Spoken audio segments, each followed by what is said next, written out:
Tony Partington, so please say a big hello to her. Hello, y'all.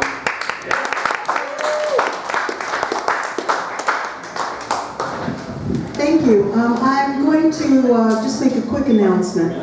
It's really interesting. You know that we had been raising money for David Meltzer and Julie Rogers for a few months, and we made our goal. We were able to bring them here, and it was really great to have them here for the reading and also for the workshop. It was quite a success, and we were amazed at how generous our community is. So, I want to say thank you to everyone who stepped up and was able to help us. We always feel like no pressure. You do what you can do. We don't have expectations on everybody, but what the people that did step up really helped us to bring those two to the community. It was really a huge, wonderful thing. So what we have been talking about for quite some time is that this reading's been around for 10 years. For 10 years, what we've done is to try to accommodate bringing poets from all over. And we have a lot of poets from Oregon and Washington. We frequently get requests from people out of state, even connections internationally. Frequently, we're not able to bring them here because there is a cost for that. But when we do bring them, whether they come from anywhere in our state or beyond, they come from somewhere across the country, what we try to do for them is to bring them into our home and try to give them a place to stay while they're here and buy them a meal or cook them a meal or do whatever we can. And we will always keep doing that because that's what our commitment is. Although sometimes what we think is, how nice would it be to say, we can give you $40 for gas, or we can give you $25 for showing up, like our honorarium or that kind of thing. So after going through this thing with Meltzer, what we decided is that we're just going to put this little green bin out the back of the room, and anybody that wants to put $1 in or however much they can afford, so that at the point that we bring poets here, we could say, here, this will buy you a sandwich or something like that, you know? And then we also have some donation sheets, because I know that during this last fundraising, people were very generous, and if they write a check or do something like that, we want to be able to send a thank you, and that's why we ask people to fill that out. So that's the only push that I'm going to say about that. We'll have it here every month, and if you're able, we truly and sincerely appreciate it, because it will go toward the poets so that we can continue to make this for them even better than it's been. I don't know if that's possible, but you know what I'm saying. So I just want to say that briefly. Thank you. Okay. So before we get on with the reading, I want to read a new one. When my book came out in 2010, it was a labor of love that took 10 years to write, and I slogged through because the first chapter was about my mother, and as you all know, as an only child, I spent quite a few years with a mom who was severely mentally ill. She was schizophrenic, and it was really an interesting childhood, one that really sort of took me into creative places that I never anticipated going, and one of them was writing poetry, which I started writing at age 10. So I haven't written about her in a long time, but I've been thinking about her. She never goes far from my mind, so I decided that I would capture some of these thoughts and write a new poem. So this is from my mom. It's called Where She Resides. A crazy woman resides in my head. She tells stories, sings a lullaby, says the rosary all night long. She's not a fighter. She's a collector of hugs, kisses, goodbyes. She lives in my head, and sometimes with my eyes closed, I can see her at St. Catherine's on a Sunday. Her perfect posture in line for communion. Returns to kneel, wafer on her tongue, handbag beneath the pew, daddy on her left, head bowed. I kneel on her right in my Sunday best, white patent leather, pink flowered bonnet, lacy white gloves. I reach for her hand as she prays. Her glance says, "Don't interrupt." I know these are her "please save me" prayers. the ones she brings during Daddy's silent Sundays, the ones she hopes will make her well, like normal mommies, happy mommies.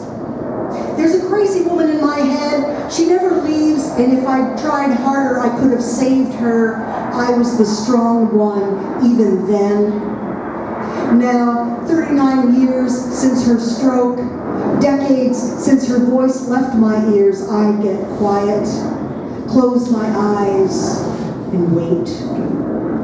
Then see her, tiny, behind the wheel of her Impala convertible, smiling, pretending happiness. And I wonder if pretending killed her, if it became too much, caused her brain to misfire. Living with all those rules for so long, what if she knew a different circumstance, with more love, or a safe place like this place in my head? Wouldn't it have been enough? Still, this crazy woman resides in my head, and together we will banish pretending. We know what it did to her. It won't do the same to me.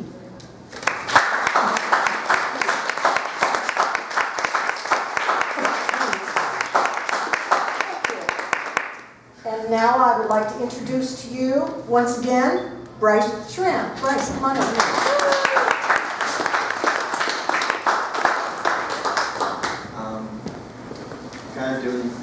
Kind of gonna wing this a little bit, you know. Chose us to do this last minute, so songs, lyrics are gonna be popping up on my head here now. So this should be interesting. This song is supposed to be called "Put Me in a Jar."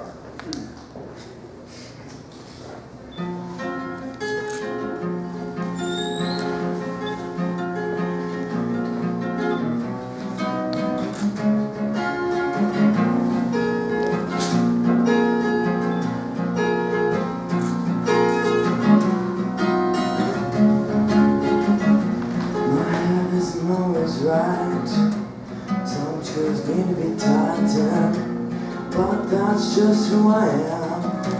Wouldn't change a thing. I know you'll understand me.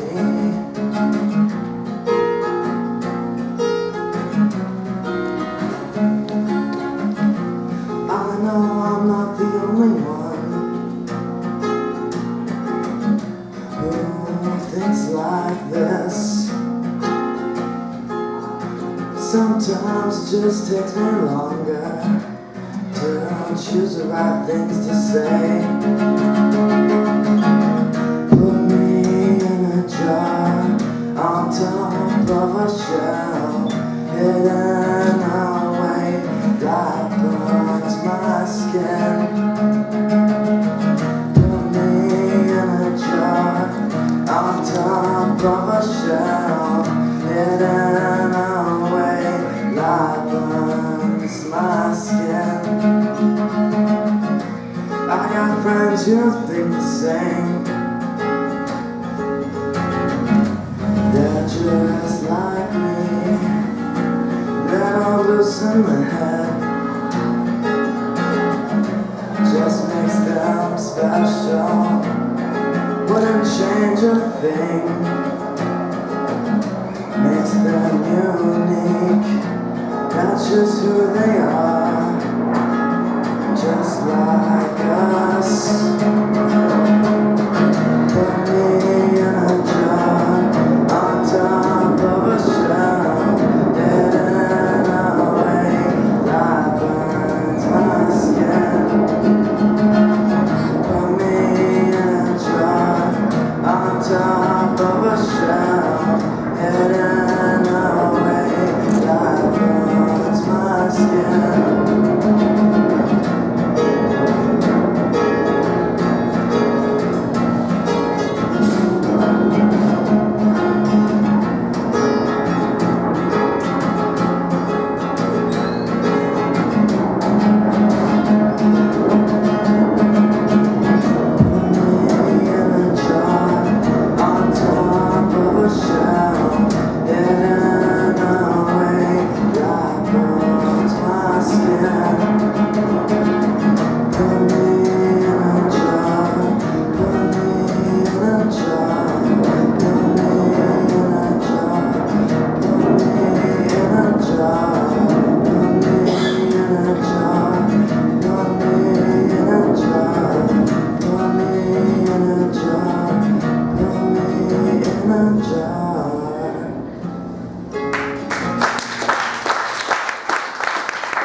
is an original. Thank you, Rose.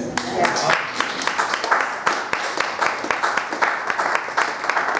Thank you, Bryce. We're going to invite up now Jim Martin, we've been around 10 years, or Chris has started this 10 years ago. I came into the scene a little bit after that, but Jim Martin's been coming since the beginning. So Jim, come on up.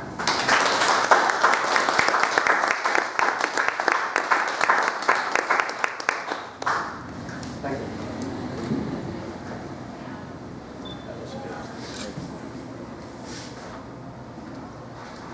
The jets that came over while we were playing remind me very much of where we were when we first did the poetry readings. Actually, the second place. Oh, the first place, yeah. Ice Cream Renaissance. We used to get up and you'd start to read, and the espresso machine would go on.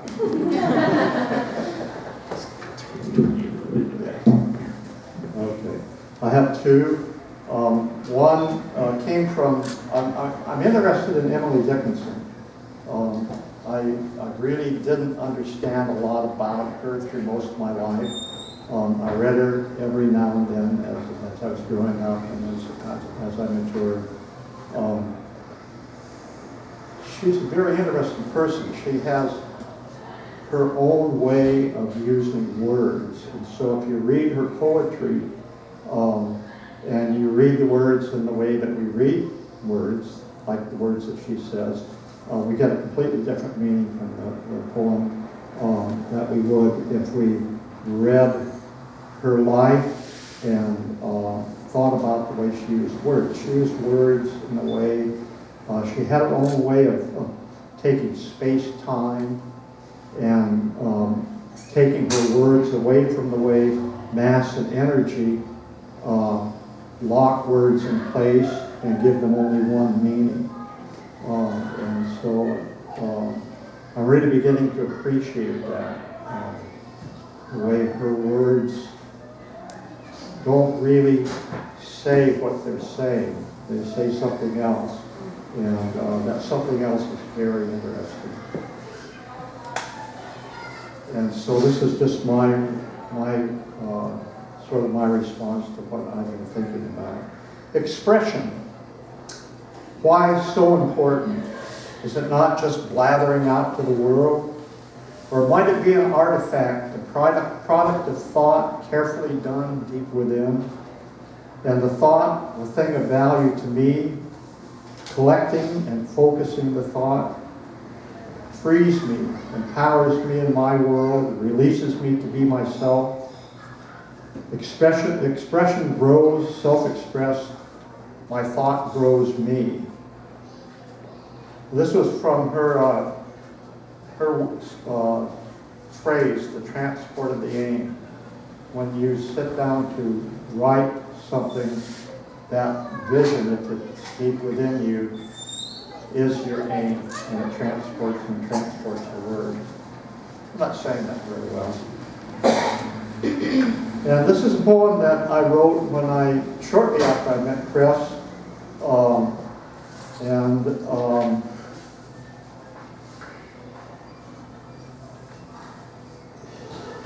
I was at a workshop, and it was one of his first workshops, I think, at the library. And he read a poem by Joy Harjo, and then we had to write about that. He also read something by David Magdalene. There were some words in the two works that really resonated with me, and so this is what came from it. It's a little bit long, but not too long. Imagination is the hunger of the mind, an insatiable appetite to escape the bounds of my own pragmatic works. They have returned to imprison my own sweet soul. My wondrous works have consumed the path that drew me to the present, scattered the sands which held the tracks of my blessed feet, preserved for the day I might seek my beginnings. Tumbled in the sands the wisdom of the past, knowledge flung by angry winds, spread and mixed by thoughtless works. Hungry, I seek the map of my past, the violated sands.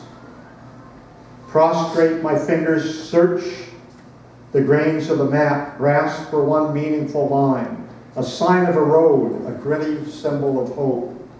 Prostrate in the sand, fingers yet searching for a sign, my ears call out to me. Words you must hear to know where it reads. You must hear. What do I listen for? Deaf, my fingers go back to their fluttering search in the sands of the map. I hear myself. You must hunger to know the map must be read. Oh, I hunger. Flat against this raspy sand, I cry out to know my past. Searching fingertips find two grains, one upon another. Slowly now, a sister fingertip balances itself upon the next, painfully gritty grain. A road, where does it lead? Fingertips rustle among the grains, reading them now by twos and threes. Oh, they do line up in precious ways. You must listen to your past to make your own map. I must listen to my past. My past, do I have one? My past, is it my own? My fathers and my mothers, are they in my past? What map brought them from where they were to where I am? Fingers again to the sand, search, no grains, one upon another. They are scattered by the sins of my mothers and my fathers. I must sort them now, learn where they were, forgive their wanderings. Fingertips sort a rapid dance over the scattered sands. Grains are lining up here, gathering over there. Music guides their motion. Forgiving the past, I read the map. Oh, so simple. Imagine a better way. Admit the past, forgive it. Forgiving the past, the sands of the map are moving, readable now. Forgiving the past, I read the map. Thank you. I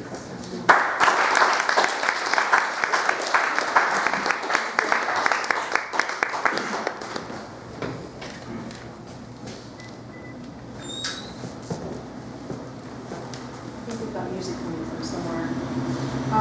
Okay, we're next going to hear from Mike Chang. Mike, come on up.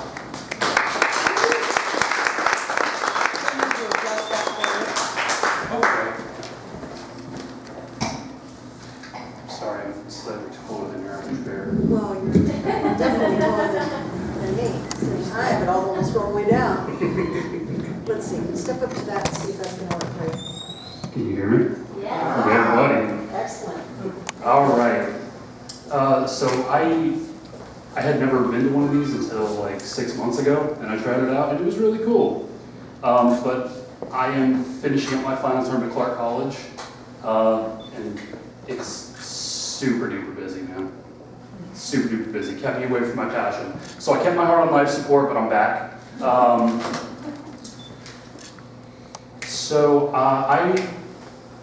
I had a title for this, but I lost it, so we're just going to roll with it. So, my soul's unkempt, and the goals that I dreamt of seem to stumble by. There's these coals of charcoal contempt on tumble dry, this napalm in my heart, it breathes and barks, but these sneezing sparks are in my sleeve, and I'm chewing on a canker sore as it's bleeding cherry grief. My saliva glands are seeping somber streams of this shaken baby serotonin, measuring progress in the lips of coffee cups that my cult culture was grown in. This press on presence paints a picture on the pride precipice of these orthodox odes offending olfactory nodes with prejudice. But I became this toe-tapping, no-slacking, code-cracking, road-mapping, a slow-rapping, soul-trapping, closed-caption, flow-captain. But I found faith, and it's this elevator shaft with no limits. And I found hip-hop, but it's a genre that gasses up gimmicks. So this country is stuck in this stone retention of cloned mention of known intentions of drone disciples. We moan extensions of hopeful tension to throw a wrench in the archetypal, and these crones are crown clenching, prone to pretension, known to store centuries of homegrown idols. We're controlling the demented, and they're alone in ascension, but we're prone to reflection, and my hope's moaning revival. Now my windpipe dwindles to a pinstripe, syndicated spindles spinning sucrose through the turbulence and turnpikes and their thin lives. They're simple in their insight, but I'm splashing in the cesspool vestibule between Kardashian and Cronkite. So we're bearing witness to the song and dance when the record's stricken, but convulsions of truth cannot slip into what the teleprompter's written. Reports are being exported to the receding hairline of your state rep, to be combed over and brushed till there's nothing but vague left. His pockets lined with greasy bills drawn from your paycheck, cutting you off at the knees till you don't have a leg left. Penning petitions for a motion of no confidence and praying for a safe bet, but your vote was discounted as incompetent versus their vote of confidence to legislate theft. And that's that.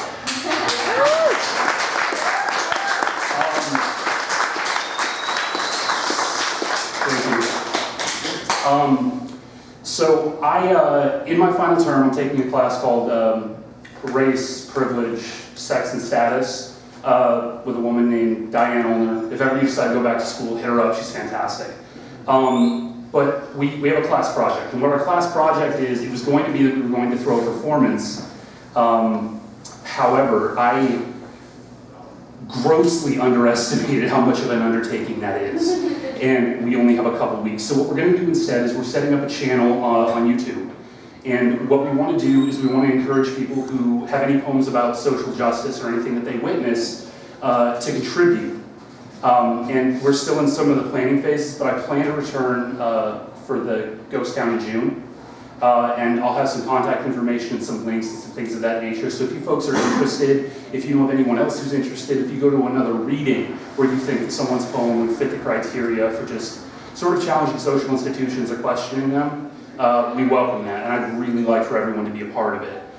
Because the greatest thing that I learned, and the thing that brought me back here, was that I would never be judged for the content that I brought. It was more about being judged for the courage to get up here and open yourself and share yourself with humanity.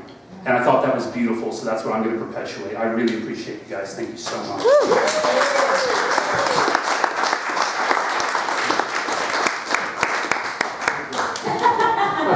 Get it, Luna.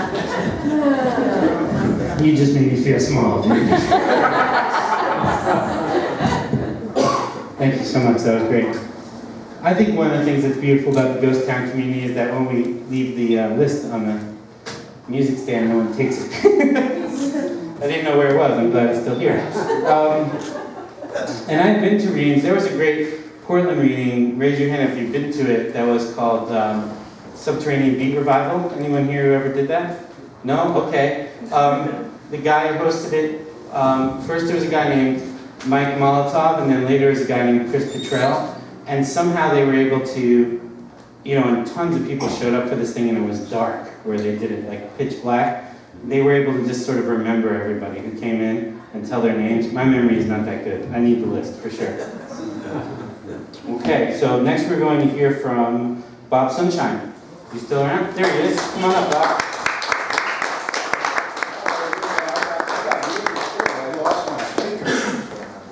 All right, here we go. Let's see if we can have some fun here. Music. I don't use the microphone. At least I got good music. I don't know why I love poetry the way I do. I guess sometimes you feel the same way too. We work hard to pay our bills and maybe get a thrill, but sometimes rhyming is the only thing that'll get you out the hill. But sometimes I wonder why I work as hard as I do, and then I remember that it sounds oh so true.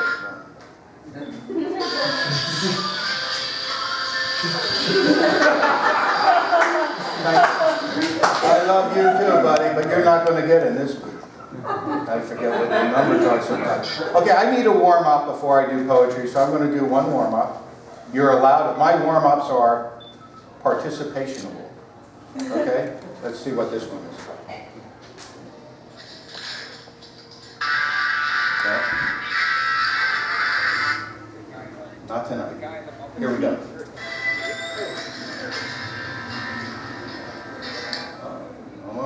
Here we go.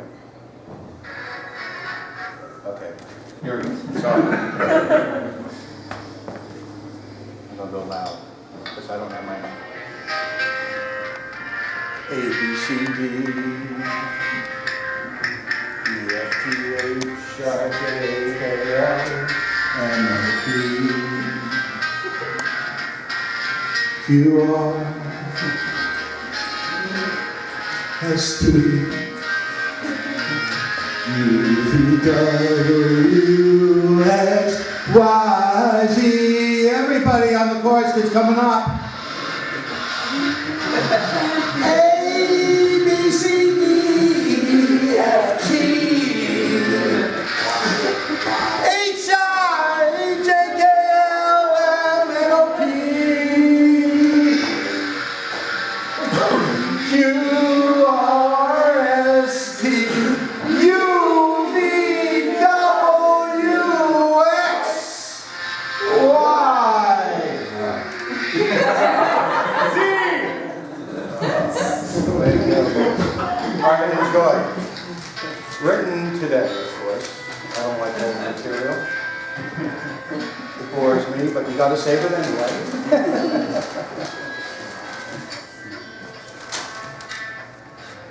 On the porch with lemonade. Summer day flirts. On the porch with lemonade. Summer day flirts with nightshade. Voice from throat, blessed taskmaster. Filled truck up with Last Supper. Almost looked like God's bookends. Priest with nun practiced knee bends. Swallowed whole, found skeleton. Audience shouts, encore none. Saw as soon as father threw baseball bat with glove, he knew. Pop-ups, grounders, long ball flies.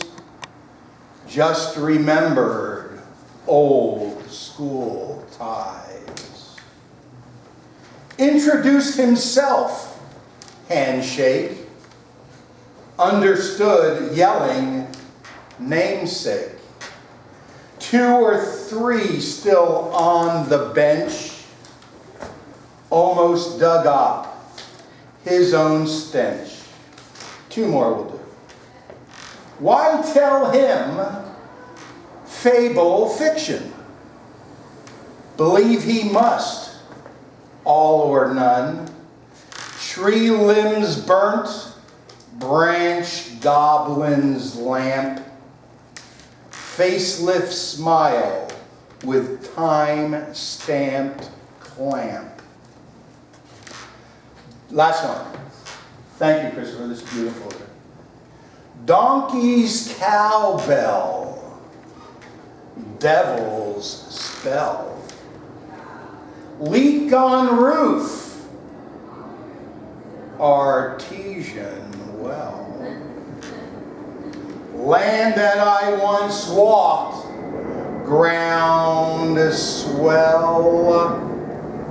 Mothballs now protect bombshell. Thank you very much.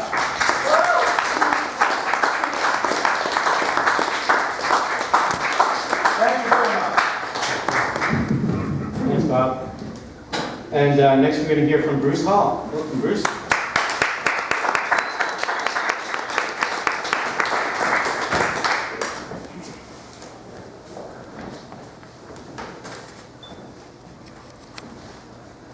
I wrote these in Christopher's writing class, which is going to end next month, and then we won't have any writing class all summer. Something about his priorities is screwed up, getting married or something.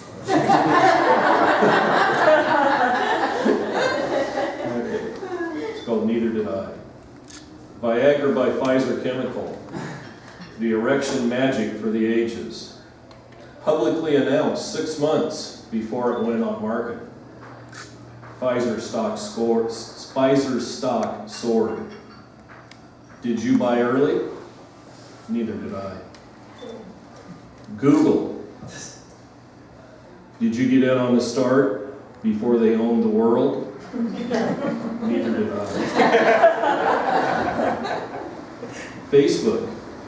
Did you jump right in or wait for that IPO to drop, the post-IPO drop, maximizing your gain? Neither did I. The rich pay attention, put their money to work for them. Did you read the advice in the Building Wealth books? Neither did I.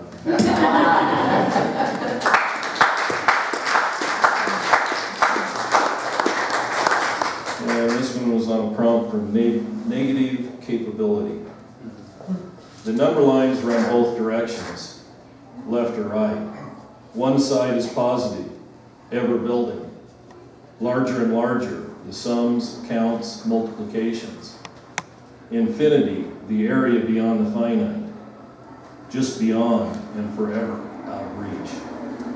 The other side, even though they call it negative, is just as important. The numbers appear to get larger and larger, but they are really smaller and smaller. Subtracting, discounting, dividing. Infinity, the area just beyond the smallest infinite. So small, but still too large to hold. Add the up and down to the left and right. It happens again, but not just on the lines, but in the area outside the lines. Yes, it's okay to color outside the lines. You don't need numbers here, because there's flat infinities waiting to be colored. The plus plus infinity, the minus plus infinity, the minus plus infinity, the plus minus infinity, the minus plus infinity, the minus minus infinity. And all the sub-infinities in between. Ready? Now add the in and out. It's 3D, baby. The fastest way around the globe is the spherical arc. The infinities are more infinite.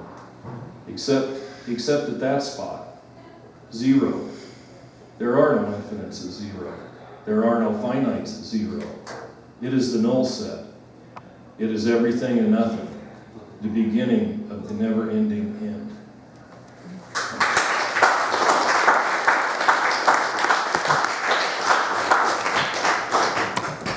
Thanks, Bruce. And our next reader has been coming since the Ice Cream Renaissance days with a sojourn in Seattle, and we missed him very much while he was up there, but glad that he's back here in the Couve. Please welcome David Nelson.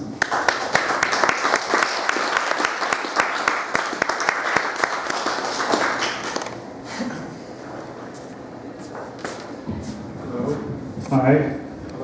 I'm going to read this poem more for the sound of the poem. I thought it was kind of had a good sound to it. This is from the Kildare poems, which are a number 15 Irish poems from the mid-14th century. They come to us from this little book now called Harley 903. It was about yay big, that some priest most likely carried around with him in Ireland. But these are, although from Ireland, they're actually written in English, and this is an early example of Irish English. It's sometimes known as, I should briefly tell what it means, because I'm not actually going to read a translation. It's basically a lullaby. It's sometimes called the adult lullaby, because it's the Virgin Mary singing a lullaby to the baby Jesus. And she's kind of saying, you know, why are you crying?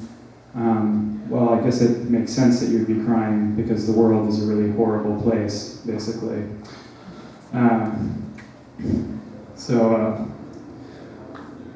Lolai, lolai, little child, we wepest du so sore.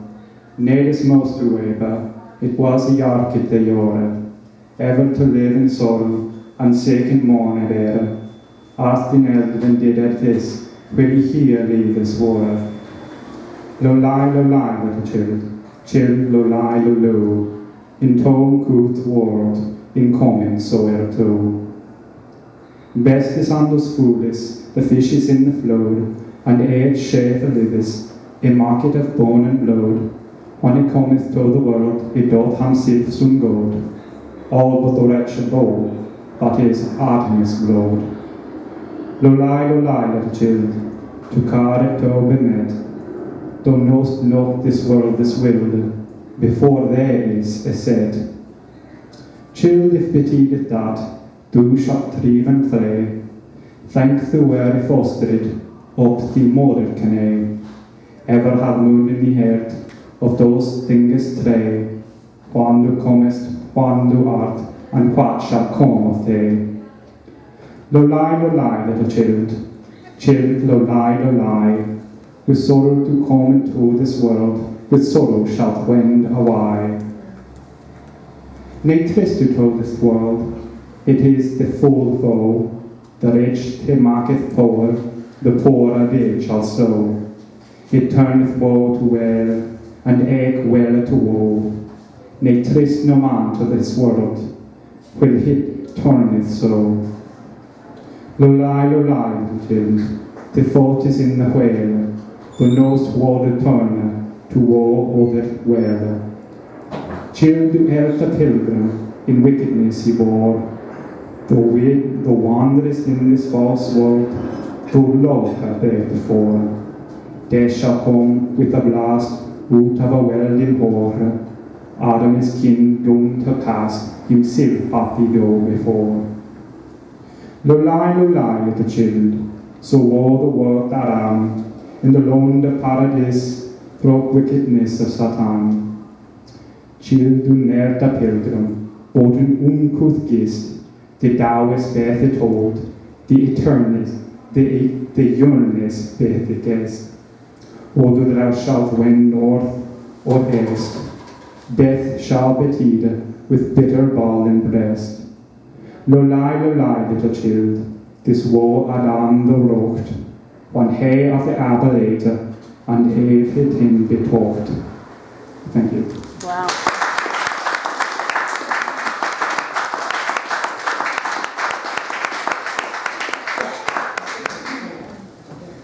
Alright, so the next time you get ready to apologize for reading a poem off your phone, remember that. Next we're going to have one of, I just think we shouldn't apologize for anything, but I see people apologizing for the phones that are everywhere. You should apologize for staring at it instead of being with the people that are around you, but at a poetry reading, it's words, it's like, it's okay. No big deal. Next we're going to have one of my favorite writers and a friend of this series, and it's great to have him back, Dennis McBride. Woo!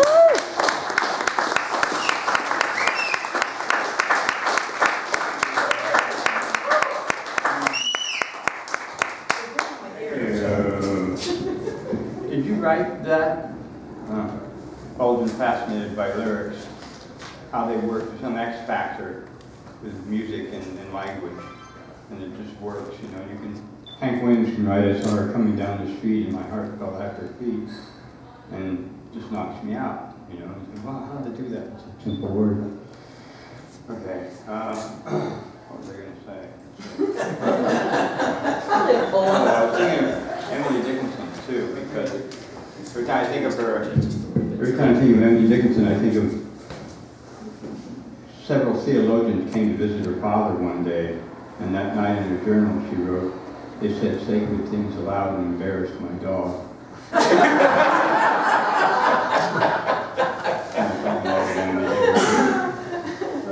Okay, I'm just going to do an old piece here. I'm still working on the self-help book for Americans, How to Stay Out of Touch with Your Feelings. This is an old piece. The sociopaths are lining up for the election already. And, so I'm just going to do a little piece on that. Politics is a rude parade, banging its loud metal drum in the horse's startled ear. See the medals and ribbons march up insecure Main Street with permits from the Bureau of Pornography beside the uniform of the indentured tribe, dragging crippled boasts behind the horses, We pause to deposit periodic reviews on the street front page. Politics is a rude parade. You do not have to watch, you do not have to march. You can stay in bed, resist the illness outside. This is called, it's kind of an epigram, there's another short one. It's called The Value of Tradition. The downside of living in a democracy is that people are allowed to vote. Every time I hear a political speech or read those of our leaders, I'm horrified at having for years heard nothing that sounded human. And the fact that people accept this, that the people's anger has not destroyed these hollow clowns, strikes me as proof that people attribute no importance to the way they are governed. In the journals of Albert Camus, August 1937. Nancy Reinhardt, a respected ABC News anchor and moderator, sat poised and proper at the table on the far right of the stage, awaiting her cue from the 3 TV camera crews who were busy running through their last-minute preparations. The collective silent attention of the audience focused intently at the 2 figures on the stage. Sarah Winwright was occupying herself by giving the appearance of making pencil corrections on her notes, while Morton Eargood took a more direct assault on it, his posture erect, arms firmly forward, masculinely fondling the podium, trying to radiate a quality of subdued magnificence. The 10-second light began blinking. They were live. Good evening and welcome to tonight's broadcast, Candidates Encounter, a live unrehearsed debate coming to you from downtown Des Moines, Iowa. Before we begin, I'd like to thank the local chapter of Citizens for an American University for sponsoring this event. Now I'll toss the coin. Its head, Mr. Eargood, you may begin. Morton looked serenely and confidently out into the audience, straightened to a full 6 foot 4 inches, paused at the end of a slow deep breath, and then said crisply and clearly, "What a nice day." Heads nodded approvingly. Sarah Winwright embraced the podium with both hands and said with a soft, calm assurance, "Etiquette, proper etiquette." This was greeted with a light scattering of modest applause, which subsided quickly. After a brief moment of introspection, Morton Eargood responded earnestly. "The American people," he said, "America for Americans," which struck a responsive chord with the audience as the applause quickened and was slightly sharper. Taking advantage of what she seems to be a warming audience participation, Sarah Winwright followed quickly with community involvement and women's rights, which received a tepid, lukewarm response. Sensing he had edged into higher tactical ground, Morton felt himself ease up and relax a little, but continued to cement his momentum. "Self-reliance, resilience, a hand up, not a hand out," he said, his voice rising and resonant. Sarah Winwright felt an early sense of panic beginning to develop in her stomach. "Daily hygiene," she blurted out, sensing herself starting to lose control.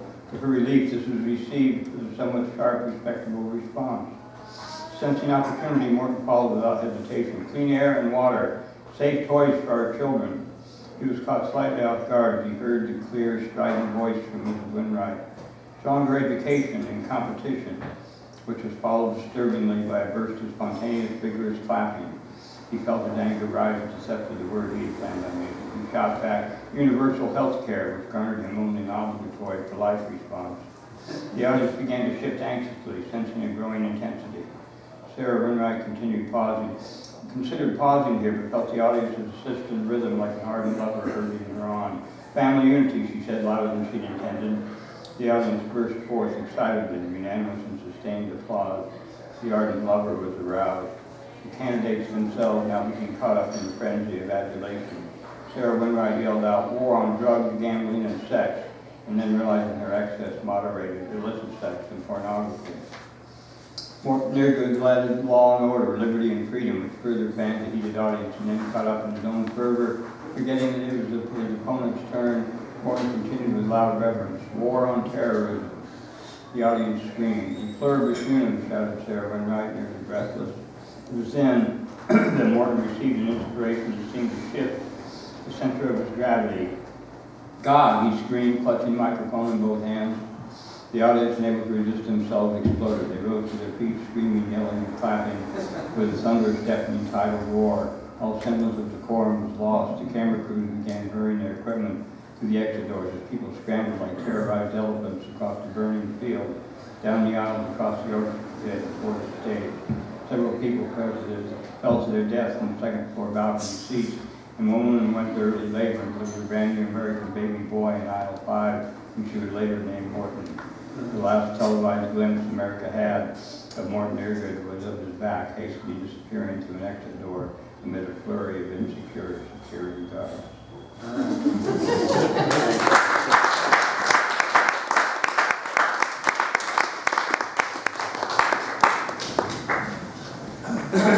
Thanks, Dennis. I think you left your bag. Is this yours too? Thanks.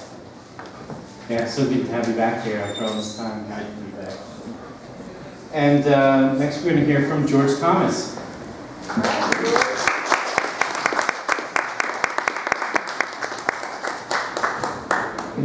I don't know how this is going to work, but when I decided I was coming, I didn't have time to print out any of my own work.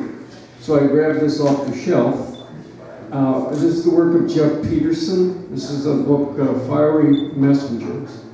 And I opened it, I hadn't even practiced this, so I don't know how well I'll read it. But it's about a mutual friend of ours, who was dying of cancer. And Peterson also likes Dante a lot. He reads Dante whenever he's in trouble. And this is called Canto 22. And this other guy's name was Jeff too. So when I say Jeff, it's not Jeff Peterson the poet, it's Jeff Hayes, our mutual friend. Big Jeff is down, says the email, failing to convey emergency. Doctors give him 10 days, count 4 days ago. When I catch flight 837 and put it on plastic, which takes me to Phoenix, not Spokane, so use the layover to call my ex, to meet at the terminal and tell her Big Jeff is dying, and ask to be forgiven for what?